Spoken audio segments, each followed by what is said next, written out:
Hello दोस्तों, मेरा नाम मनोज कुमार। आज इस वीडियो हम टेढ़े मेढ़े खेत का एरिया निकालना सीखेंगे। कोई एक खेत है हमारे पास या प्लॉट है, उसका हमें एरिया निकालना है। वो टेढ़ा मेढ़ा है तो उसका किस तरह निकालेंगे इस वीडियो में हम बताएंगे। देखिए, ये नीचे वाली जो भुजा दे रखी है हमारी, ये 20 मीटर दे रखी है। ये ऊपर वाली यहाँ से यहाँ तक 30 मीटर है और यहाँ से यहाँ तक 20 मीटर है। ठीक है। इसका जो कर्ण है, ये तिरछी भुजा है, 13 मीटर की है। ये भी 13 मीटर है और इसकी जो ऊंचाई है वो 12 मीटर है। इस टाइप का एक खेत है, हमें इसका क्षेत्रफल या एरिया निकालना है। तो किस तरह निकालेंगे? देखिए, हम क्या करते हैं कि आमने सामने की भुजाओं को जोड़ लेते हैं, उनका गुणा कर देते हैं और एरिया निकाल लेते हैं। ठीक है। तो वो किस तरह निकालते हैं, पहले मैं आपको दोनों तरीके इस वीडियो में बताऊँगा। सही तरीका क्या है और गलत तरीका क्या है। देखिए, पहले हम इसका एरिया, यानी ये कितनी है 30 मीटर, ये 25 मीटर। तो पहले हम औसत लंबाई निकाल लेते हैं। ठीक है। औसत लंबाई होगी हमारी 30 प्लस 20/2 बराबर 25 मीटर। ठीक है। उसी तरह औसत चौड़ाई तुम्हारी 13 दी हुई है, तो चौड़ाई कितनी दी है हमारी 13। इसका जब एरिया निकालेंगे, हमारा एरिया निकालेंगे, तो ये हो जाएगा 25 गुणा 13 बराबर होगा 53 65 के 5 हासिल को 6 और 13 26 32 325 वर्ग मीटर। ठीक है। वर्ग मीटर, जो कि ये एक गलत क्षेत्रफल है। क्या है? गलत है, क्योंकि हमें इससे गुणा नहीं करना है, हमें इसकी ऊंचाई से गुणा करना है। अगर आमने सामने की हमने भुजा जोड़ी हैं तो हमारी जो ऊंचाई है इसके समांतर ये तो है, लेकिन इसके समांतर ये नहीं है। इनको आगे बढ़ाएंगे हम जब औसत लंबाई चौड़ाई निकालते हैं तो उनकी समांतर भुजाएं भी होनी चाहिए। अगर समांतर भुजाएं हों तो आमने सामने की भुजाओं को जोड़ लो। अगर समांतर नहीं है तो उसकी ऊंचाई निकालो।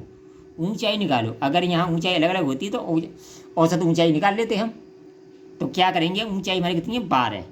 तो जो सही क्षेत्रफल आएगा हमारा वो आएगा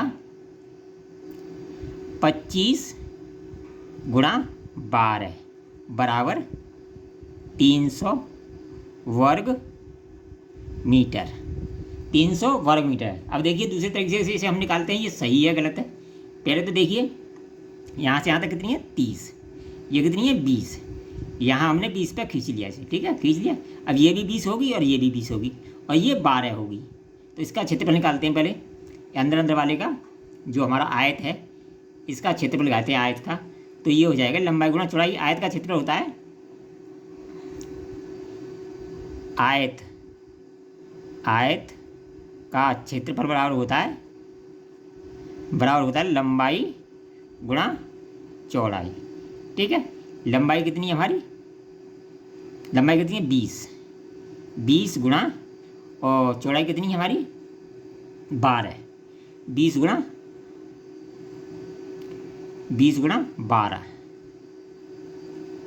12। तो ये कितना हो गया 12 24 240 वर्ग मीटर। ठीक है। ये तो आएगी आयत की। अब ये हमारे पास 2 त्रिभुज दिए हुए हैं। अब त्रिभुज का निकालेंगे हम। पहले तो हमने एक ही जगह निकाला था, अब तो अलग अलग निकाल लें, क्योंकि एक त्रिभुज है, एक त्रिभुज है तो 2 त्रिभुज होगी, यानी 2 समकोण त्रिभुज होगी। तो जो समकोण त्रिभुज का क्षेत्रफल होता है वो होता है समकोण त्रिभुज का क्षेत्रफल बराबर होता है 1/2 आधार गुणित ऊंचाई। आधार गुणित ऊंचाई होता है। ठीक है। तो हमारे पास 2 हैं, तो 2 से 2 कट जाएगा तो आधार गुणित ऊंचाई रह जाएगा। तो आधार कितना है हमारा 5 गुणा 12 बराबर 60 वर्ग मीटर। 60 वर्ग मीटर आ जाएगा। और 240 ये था, तो टोटल हमारा कितना आ जाएगा 240 और प्लस 60 बराबर 300 वर्ग मीटर। 300 वर्ग मीटर आ जाएगा, जो कि हमारा एक सही आंसर है, क्योंकि अलग अलग निकाला है वो आंसर हमारा सही है। अगर हमें ये भुजा हमारी इधर की 30, ये इधर की 20। तो हम समांतर भुजाएं तो उन्हें आमने सामने की भुजाओं को जोड़ लेते हैं। अगर वो समांतर भुजाएं नहीं है, अब देखिए समांतर भुजा नहीं है, इनको आगे बढ़ाएंगे तो ये मिल जाएंगी। ये दूसरी जो भुजाएं हैं समांतर भुजाएं नहीं है। तो ऐसी भुजाओं की हम क्या करते हैं, ऊंचाई निकालते हैं। इस ऊंचाई को निकाल कर उसमें गुणा कर देते हैं। यानी औसत लंबाई निकाल के ऊंचाई जब निकालनी है, ऊंचाई निकाल के उसमें गुणा करते हैं। मान लो ऊंचाई में भी अंतर आता तो ऊंचाई को हम क्या करते, औसत ऊंचाई निकाल लेते और उसमें गुणा कर देते। इस तरह हम क्षेत्रफल निकाल लेते।